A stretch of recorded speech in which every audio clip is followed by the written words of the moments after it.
Jared Goff, next up after the combine and his pro day will be the NFL draft, and he is certainly ready. Mark Rogers, TV, and Last Word on Sports, just minutes after the Armed Forces Bowl finally wound down because it was long over, with Cal defeating Air Force 55-36. This was a clinic by the soon-to-be number one draft pick, Jared Goff. The numbers: 25 of 37, 467 through the air, 6 touchdowns, no interceptions. So a whole bunch there that is very impressive. No interceptions, 6 touchdown passes. So from the outset, Air Force trying to control the clock and trying to control the football and keep Goff on the sideline. Did a nice job of that in possession number one, but there was little room for error. So Air Force drove it down in 6.5 minutes, took a 7-0 lead. Goff came right back down the field. Actually, Cal ran it first to set up the pass, and it looked to be trouble from the get-go for the Air Force Falcons as soon as the Golden Bears proved that they could not only throw it, but that they could run it, and they didn't put a whole lot of consistent pressure on Goff, and they had to do that to somehow disrupt his timing. Goff led him down the field. It was 7-7. Really, the key play in the opening drive for Cal was the ejection of Weston Steelhammer, the leading tackler for the Air Force Falcons. Called for targeting. It was, I think, a ticky-tack foul. I think it was close. It wasn't egregious in regards to an error by the officials, but Steelhammer out of the game due to targeting. This kid has 80 total tackles on the season to lead Air Force, 10.5 tackles for loss, and led the team as well with 5 interceptions. And once he left the game, forget it. Not that his absence from the game cost Air Force the win, but it would have been interesting to see with his leadership and with his playmaking ability in the backfield if Air Force could have hung in just a little bit longer. Basically, when Cal had the football, it was Goff leading the ball down the field and throwing touchdown passes all over the place. The only mistakes they made was second possession for Cal. In a 14-7 game, they botched a field goal try. And the previous play, I don't understand it, inside the 5-yard line on 3rd and goal, with Goff having his way and the receivers just annihilating the Air Force secondary and running free all over the place. They ran a quarterback draw. Goff was stopped for no gain, and then they botched the faked field goal to keep Air Force in the game.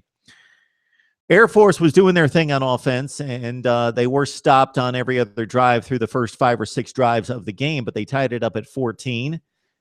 Carson Roberts is their running quarterback, who looks very uncomfortable throwing the ball, as we would expect from an Air Force quarterback.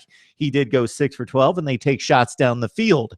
And if you saw the graphic during the game, it's not surprising that the military academies and Baylor gain more yardage per pass attempt and per pass completion than anybody in the country. So when Air Force takes a shot, they get downfield. 6 completions for Roberts for $137 and 2 touchdowns. And once he threw the interception, that was kind of a last gasp when they were down a couple scores in the fourth quarter and had no legitimate way of winning at that point. That would have gotten them within 14 points. So they take it into halftime at 35-21. Cal could not be stopped at that point. Maurice Harris had a one-handed catch that was beautiful along the sideline. He caught 4 for 67. Darius Poe finished off with a touchdown. Another senior, 4 for 70 and 2 touchdowns. He came into the game with 47 receptions. If you look at the pass distribution in this game and for the season, Jared Goff looking like a pro quarterback in regards to finding the open receiver and not allowing the defense to target one guy. He's got 5 guys with over 40 catches on the season. Really, the play that broke Air Force's back in a 42-21 game, they could have gotten within 2 scores.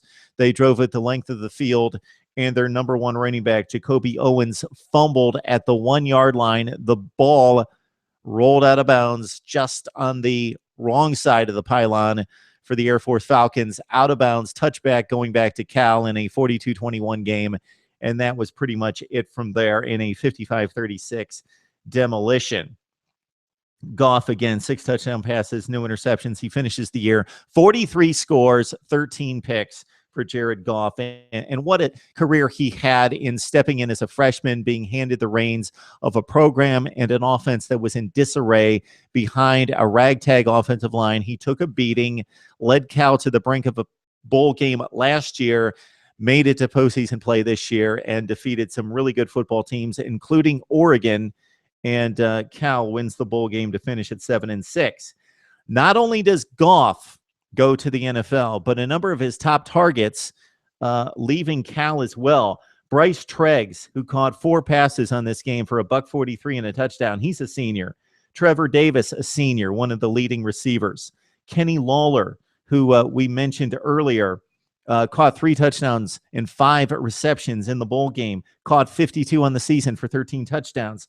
He's a junior. Actually, Kenny Lawler should be back. Steven Anderson, one of the top tight ends, pass-catching tight ends in college football, after catching 41 this season. He's gone as a senior. So basically, the passing game for Cal out the door. Sonny Dykes will go back to the drawing board for the Cal Golden Bears, who finish up at 7-6.